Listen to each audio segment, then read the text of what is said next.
fez o primeiro grau e o primário e ginásio no Liceu Pasteur, o segundo grau no Colégio Objetivo. Cursou até o terceiro ano a arquitetura no Mackenzie. É formado em inglês pela Michigan University. Fez o Conservatório Dramático, o Conservatório Musical do Brooklyn Paulista e a Fundação de Artes de São Caetano do Sul. Ele toca guitarra e flauta. Estamos falando aqui do senhor Roger Rocha Moreira, o Roger do Ultraje Rigor. Tudo bem, Roger? Tudo, você? Tudo certo. Fazer pelo menos um resgate histórico, né? Você falasse um pouquinho lá da história do Ultraje, como é que surgiu, vocês faziam cover? A gente surgiu meio de diversão mesmo, assim, a gente gostava de tocar. No começo o Leospa, né, o baterista e eu, a gente se reunia na casa dele pra ficar tocando só, assim, sem nenhuma pretensão. Aí um dia pintou uma festa pra fazer, aí nós arrumamos às pressas aí um baixista e um outro guitarrista e tocamos Beatles, né? Porque eu tinha um livro com todas as músicas dos Beatles, então ficava mais fácil da gente escolher esse repertório assim. Depois a gente, né, foi bem na festa e começamos a procurar lugares para tocar, bares, festas, coisas assim. E a gente tocava, era, sei lá, 80% de Beatles, mas tocava também Jovem Guarda e músicas também da época, né, o New Wave, punk, coisas assim. Nessa época o nome ainda não existia, né? Não era ainda, o nome ainda não existia. A gente se apresentava cada vez com o nome, então não tinha o nome. A gente começou a pensar nesse nome depois. Nós ficamos acho que uns 3 meses pensando no nome, o Leospa e eu e tal. Eu pensei em Ultraje, estava justamente conversando com o Leospa numa festa, o que ele achava de Ultraje. E daí o Edgar passou e a gente falou, o que você acha do Ultraje? E ele não entendeu direito a pergunta, talvez, e falou, Ultraje? Que Ultraje? Ultraje a rigor e tal. E daí nós achamos que esse nome era bom. E foi em 82 que a gente escolheu o nome. A gente começou em 81, finzinho de 81, né? Quer dizer, levamos um ano só para escolher o nome, né? E o Edgar é o Escandurra? Edgar Escandurra, ele fazia parte do Ultraje e do Ira, e mais de outras bandas ainda.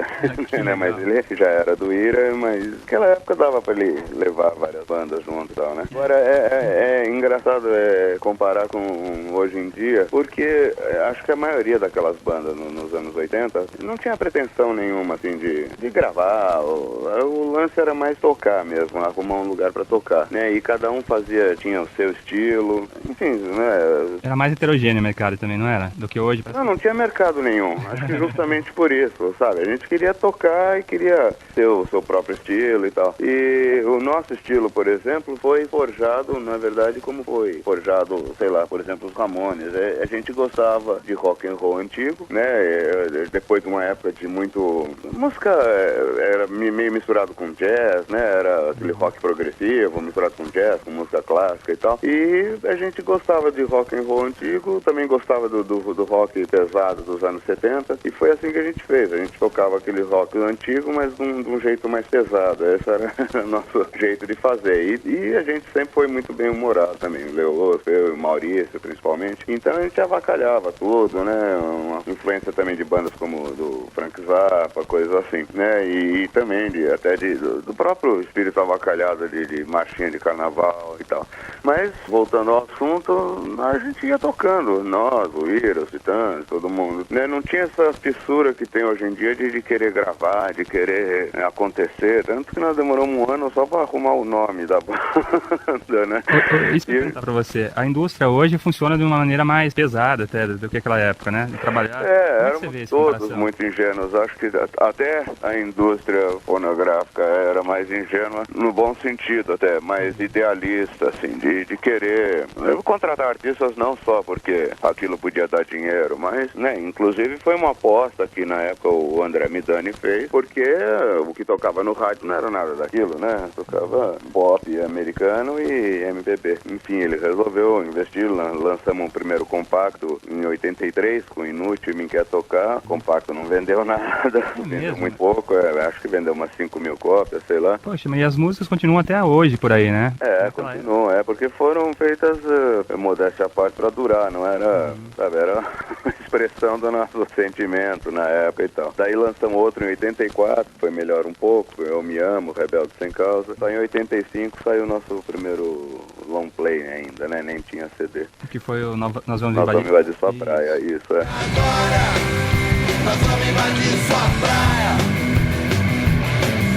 Mistura sua laia, o ódio da raia. E a indústria toda, na verdade, foi se modificando a partir do nosso movimento, né? Quer dizer, o Brasil passou a ser incluído no cenário internacional de rock, festivais, lojas de música. Antigamente você não podia, tinha muito poucas, era difícil de comprar instrumentos e tal. Isso que eu ia perguntar, não tinha espaço para divulgação também muito na época? Não tinha nenhum espaço para divulgação, não tinha gravador interessado, não tinha nada. E a gente tocava então primeiro em barzinhos, a gente se reunia às vezes na casa do Marcelo Fromer, dos Titãs, né? E pra conversar coisas tipo, tá abrindo um lugar em algum tal lugar assim, né? Que dá pra tocar, quanto que nós vamos cobrar, pra um não cobrar menos que o outro, sabe? Pro cara não explorar a gente, né? E daí, a partir desses barzinhos que foram ficando pequenos pro nosso público, começaram a abrir danceterias, né? Ou seja, o mercado todo foi se ajustando, na verdade, graças a nós, né? E hoje em dia é o contrário, o cara pode não saber nada e gravar na casa dele, num computador e sair com o CD, né? E já querer lançar na rádio e tal, quer dizer, parece que o prazer de tocar é a última coisa, o cara quer mais aparecer do que ser músico, né? Como é que você vê o cenário hoje em dia? Se você se posiciona nesse mercado que tá até meio cruel, né? Tá. Dessa forma, como é que você se posiciona? Como é que você vê o trabalho do Ultraje, o seu trabalho como compositor e como músico? Eu sinceramente acho que eu estou satisfeito com o que eu fiz até agora, quer dizer, não tem nada de que eu possa me envergonhar na minha carreira, sabe? Quer dizer, eu sempre fiz as coisas com idealismo, lançava disco quando eu tinha alguma música para lançar, nunca fiz nada forçado. Mesmo naquela época a gente lançava discos a cada 2 anos e tal, porque o trabalho de composição do Ultraje é quase todo meu, né? Então, não tinha muita ajuda para criar um repertório maior e tal, né? Além de que, sei lá, o mercado passou a esperar muito mais um tipo de trabalho do Ultraje, assim, sabe, que, enfim, vai ficando cada vez mais difícil de fazer, né? Por causa da época, por causa de tudo, por ter já feito e não querer me repetir e tal. Então, hoje em dia a gente considera, assim, o trabalho de criação, não meu, mas do Ultraje a rigor, a gente já tá mais pra banda clássica do que a banda, né, de vanguarda, né? Não teria nem sentido. E como não podia deixar de ser, vocês lançaram um acústico nessa fase, né? Lançamos um acústico que foi até era uma falha na nossa carreira, a gente nunca teve um vídeo que fosse lançado, né? E, quer dizer, passamos a era do vídeo, agora já estamos no DVD, então agora finalmente temos um DVD pros fãs e tal, né? A gente vive se surpreendendo até com fãs novos a toda hora, fãs desde criança, 5, 6 anos de idade, 12. A gente continua cativando fãs com músicas de 20 anos atrás. Como é que essas pessoas têm acesso às crianças, adolescentes? Os pais mostram pra eles, ou às vezes vão ver o show porque não tem outra coisa pra fazer na cidade, eu digo quando a gente vai tocar no interior, ou através do acústico também, né? E daí vai começar a querer ouvir coisa mais antiga e tal. E eu vivo recebendo e-mails com esse teor, assim, que acho que foi, modéstia à parte, a qualidade do nosso trabalho, não só o nosso do Ultraje, mas o trabalho que se fez naquele tempo, porque a gente não tinha modelos como se tem hoje, assim, o cara, sei lá, o CPM 22 faz sucesso e de repente sai uns 30 CPM na cola, sabe? Quer dizer, 30 no rádio, fora todo mundo aqui. E o que não era assim, lá, naquele tempo, a Blitz era uma coisa, o Ultraje era outra, os Titãs outra, o Ira outra, e assim por diante, né? Cada um tinha o seu trabalho, o seu estilo.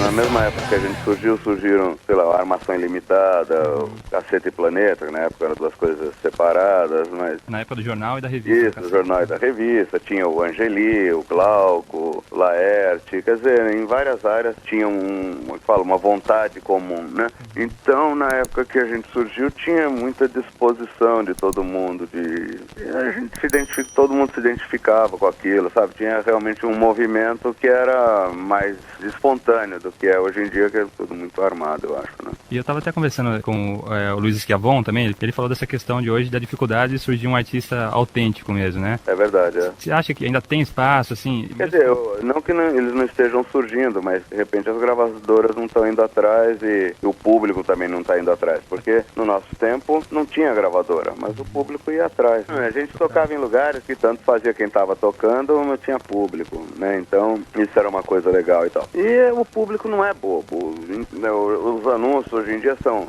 o melhor show do mundo, você não pode perder, sabe? Sensacional. Pô, não é assim também, sabe? Deixa eu escolher o que eu quero ver e tal, né? Se bem que o mercado fonográfico tá mudando um pouco também, né? Assim, não, eu acho que vai mudar muito ainda dentro dos próximos 5 anos, assim, sabe? Com rádio, gravadoras, sabe? Vai quebrar tudo se ele não se adaptar, porque com MP3 e iPod, sabe, rádios digitais, tudo isso, o povo vai poder escolher, sabe, de novo, assim como escolhia naquela época ao vivo, indo atrás do artista, hoje em dia pode escolher de outras formas também, né? E estamos só no começo, eu acho que a gente ainda vai ver uma revolução muito grande aí no mercado. É que a indústria acho que não se atualizou à medida das novas tecnologias. Não né? só não se atualizou, como eles criaram esse monstro que tá aí hoje em dia, sabe, com o negócio de jabá, e daí o jabá hoje em dia é uma coisa institucionalizada, com nota fiscal e tal, e então fica muito caro divulgar um artista, sabe, para divulgar uma música no Brasil inteiro sai qualquer coisa em torno de 600 mil reais, enquanto que para gravar o disco sai 100 mil, uma boa produção, ou menos ainda, uma produção caseira, sei lá. E quer dizer, então é um absurdo.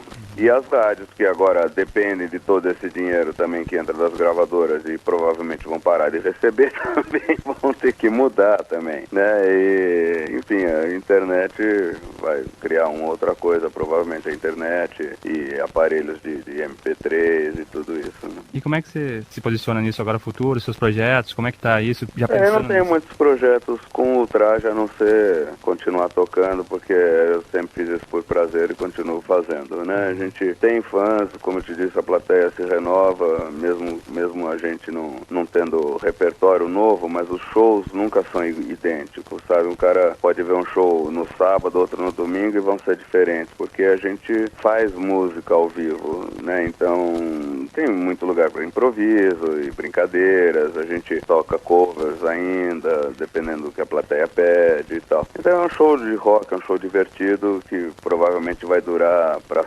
sempre, né?